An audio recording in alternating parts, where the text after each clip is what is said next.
What's going on, guys? Your boy Amazing here, back with another video, and in today's video, guys, we are here with season 20 of the Underground Labyrinth. Now, this season of Labyrinth, guys, was honestly fairly easy when I went through it. And yeah, what we're gonna be doing in today's video is explaining how you guys want to be going about this season of the Underground Labyrinth. If you guys do enjoy videos like this, be sure to hit that like button and subscribe, as I do appreciate all the support we've been getting in the 6.5 anniversary. Again, this is pretty much the 1.5 part of it, as we're going to be getting the part 2 of the 6.5 anniversary in about a week's time. So yeah, with that out of the way, guys, let's hop in and let's talk exactly this labyrinth. Now, as you guys can see, this is on my JP free-to-play account, so bear in mind that, you know, you won't be able to see, obviously, like, the translations for all the things that I'm getting in terms of passives and stuff. But generally speaking, I went for passives that I knew, in terms of, like, what the effects would benefit my character, generally speaking, right? So yeah, as you guys just saw, I did pick Red Molaskula at the very beginning. The reason why I opted to go with her versus all the other characters is that Red Molaskula is very good in Labyrinth because she can cheese enemies with her revive on an ally. And the way that that works is that, you know, when you have an ally that is going to be either type weak to the enemy or is the lowest HP to the enemy of the characters you have on your team, they will get targeted and then proc Molaskula revive and just kind of waste their, you know, like their attacks. You know what I mean? Like, they're always just going to attack into Molaskula.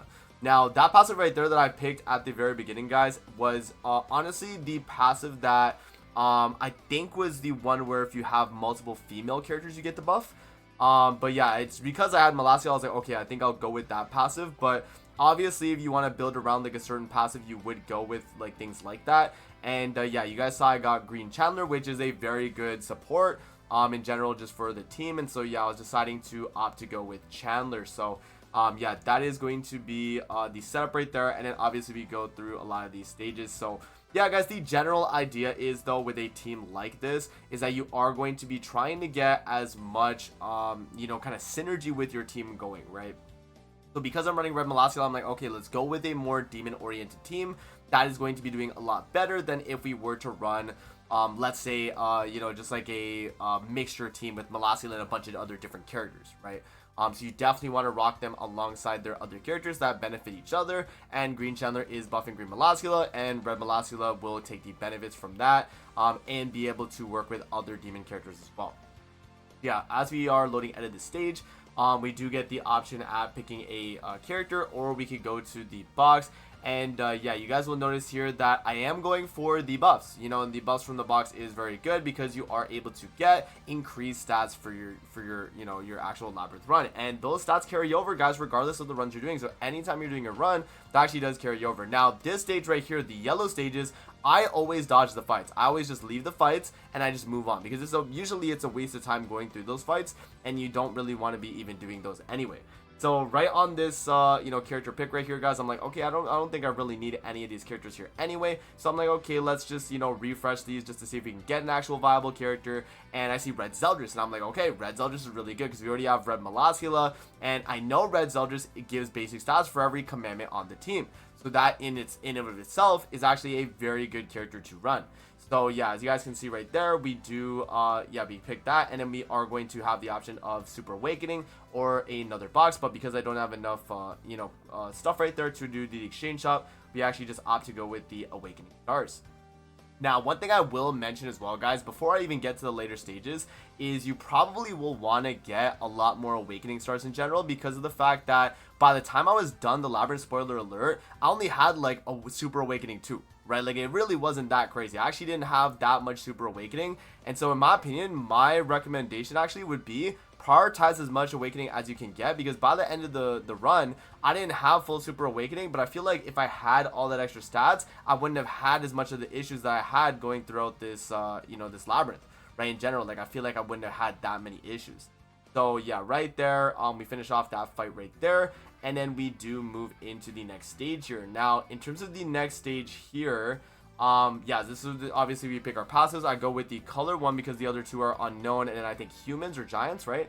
So we actually don't even bother with that. Now, this is the last one right before the boss here, guys. So we actually do go to the obviously the you know, enhance right? Because we're going to be getting a lot of benefit from that. And then now we're on the boss. Now I went to go with the left boss, as you guys saw there, as the options that we had available. I did opt to go with the left boss in general, as we, would probably do a lot better against that boss than the other one. And just based on like how we kind of, like went through the labyrinth in general, we were going more towards the left. And so yeah, we do fight the left boss. Now this boss right here is not too bad, honestly. Like I feel like I did pretty good against him, and he didn't really do too much damage. But again, remember guys, you have Red Molassula for the revive, so worst comes to worst, like Chandler dies here and then the revive gets procced, we ult rush with like Zeldris or Chandler himself, and then we would just kill that way, right? But as you guys can see, like Chandler is not really even taking damage anyway, right? So he kind of just tanks a lot of the hits. So honestly, you really don't have to worry about that too much, and you can just kind of go through the fight. So I go for AoE, single target, and then I'll follow up with Molassula, and I think that is able to actually finish off this portion of the fight, because yeah, this boss right here honestly felt very, very easy. So there you guys go. That is the boss right there for the first half of the labyrinth. Now we move into the second half, and we'll see exactly what we're able to do with the team. But yeah, it was actually very easy right there. Now let me just kind of skip through here and see if there's any other important parts of this that I do want to mention. Now early on, let me see, going into part 2. Let's see. All right, so yeah, going into the second phase here, guys, I don't really think we even had to like get any like crazy buffs or anything like that. Yeah, so obviously we finish the boss, we get our buff right there, and then I have the option of getting a revive or a ultimate move gauge, and I opt to go for ultimate move gauge since no one died from that fight, right? Yeah, now as you guys can see, because of that, I actually did not get as much super awakening. But yeah, let's start skipping through some of this here, guys. So I'll let you guys kind of enjoy these clips here going through this part of the labyrinth, and then I'll come back when we are at a more important point.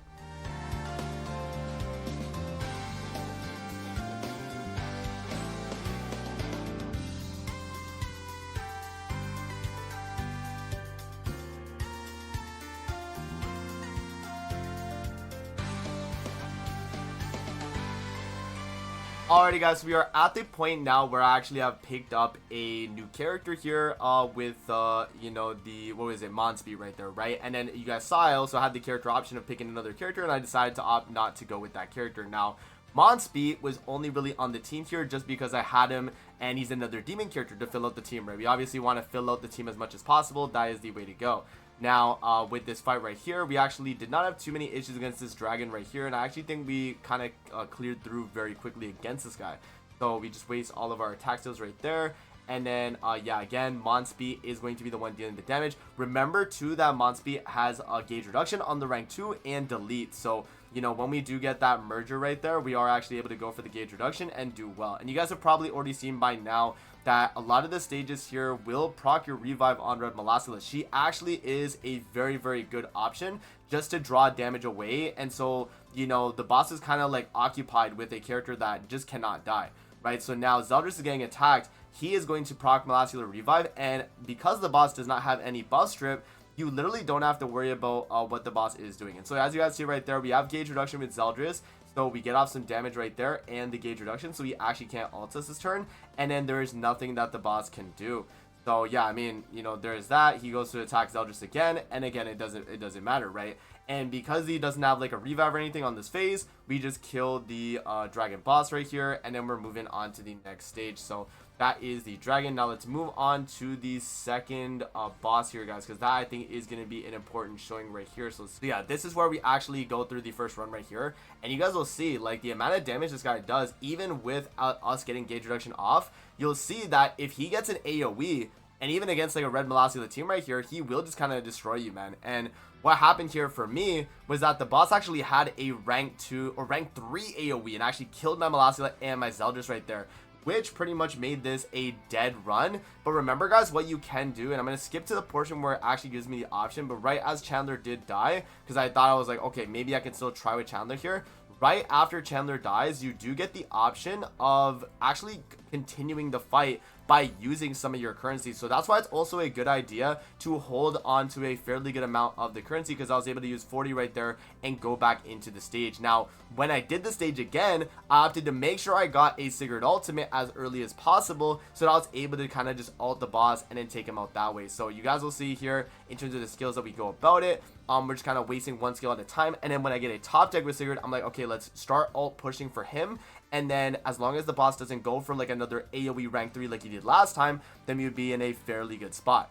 And so yeah, right here he attacks into Zeldris, goes for AoE, and we actually do tank that fairly well. Again, if it's like the rank 3 AoE, that's where you're going to take a lot of damage, right? So right there, he does have a rank 3, and it's a spoiler alert, it's a single target, right? It's not actually a AoE. So luckily, you know, we do get a top tick with Sigurd as well. So I actually ult push with Sigurd, and we make sure we get off as much damage as possible with him. And yeah, you guys will see here when the boss goes for his attack, it's a rank 3 single target, which is why Monspeet is so good, man, because situations like this happen where there's a boss that just does so much damage. Look how much he heals off his attacks, by the way, and we just, you know, easily go through that because he's attacking into the, you know, the character with the Monspeet revive. So now I'm thinking like, okay, maybe this guy has revive. So initially I went for a skill, but then I was like, okay, let's do ultimate first no matter what. Because I was like, okay, maybe I could life steal a little bit, then attack, because I know Sigurd's ultimate is flood, but I ripped the ultimate regardless, get off 138k, and then we follow up and we do actually finish him off. So this was probably the only hard fight of the entire Labyrinth that I had to deal with, guys. But yeah, that is the second dairy boss right there, and yeah, he's definitely a little bit of a threat. So what I'll do is I'll let you guys enjoy the portion going up to the final boss now, because I think the final boss is the main thing I do want to talk about on the final phase. So I'll let you guys enjoy it through this, and then we'll talk about the final boss.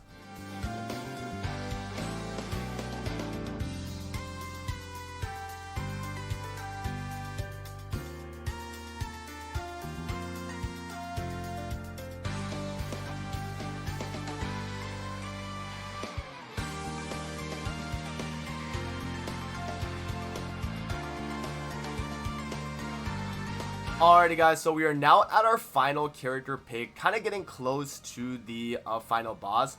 And as you guys can see right here, I do actually refresh the pool of characters there, and I see that I get Trader Meliodas. And this is where I actually opt to finally drop Monspeet off the team, because I'm like, okay, we have Sigurd, we have Chandler from the back line, and I think honestly now that adding, and yeah, I do move Sigurd to the back as well, but honestly adding Trader Melly to the team is actually better because of the fact that, you know, Trader Melly himself is going to be able to provide us damage reduction if we double single target. And me having Gelda right there is actually very good too, because she's able to just get an absurd amount of HP to where we won't die. And honestly, the combo of Trader Melly and Gelda is so strong that like when we do go to the boss, even though as you guys see I'm only Awakening Star 2, I still am able to easily clear through this. So we hop in, and you guys will see here this boss on the left side is kind of difficult though, because his damage is a lot. But if you're running a team comp like this, where you kind of build up a, you know, a Gelda or a Trader Melly, you're going to be able to still deal an absurd amount of damage. So what I opt to do is single target with Gelda to get some lifesteal. I do single target Trader Melly to get a damage reduction stack, and then I follow up with the AoE Gelda, because Gelda is going to be building up her HP as we lifesteal with Trader Melly, and her damage with her max HP is going to be scaling a lot higher.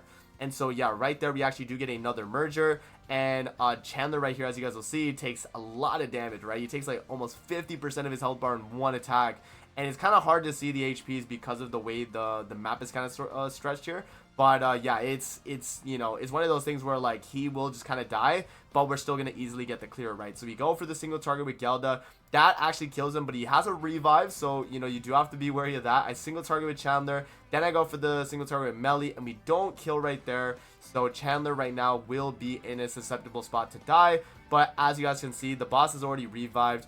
He cannot damage Gelda, so we're already at the point where we pretty much win the fight. So yeah, guys, this Labyrinth honestly was pretty easy. The only time I struggled was, again, that second boss. You know, I think it's what, the floor 2 boss, right? That was the only time I really had issues. And honestly, against that boss right there, he was only hard because he had that rank 3 AoE. If he goes for rank 3 AoE, you're cooked. But on this boss right here, because we had Gelda, we had actually little to no issues. So yeah, guys, that is pretty much the Labyrinth right there as of the 20th season right here, 46.5 anniversary. I hope you guys do enjoy the video. Let me know what you guys think in the comment section below of the team strategy and, you know, the Labyrinth in general. Did you guys actually struggle with this one, or was this one fairly easy for you guys? But that is going to be it for the video. I hope you guys did enjoy, and I'm gonna see you guys on the next one, man. Peace out. Have a good rest of your day, guys. See you later.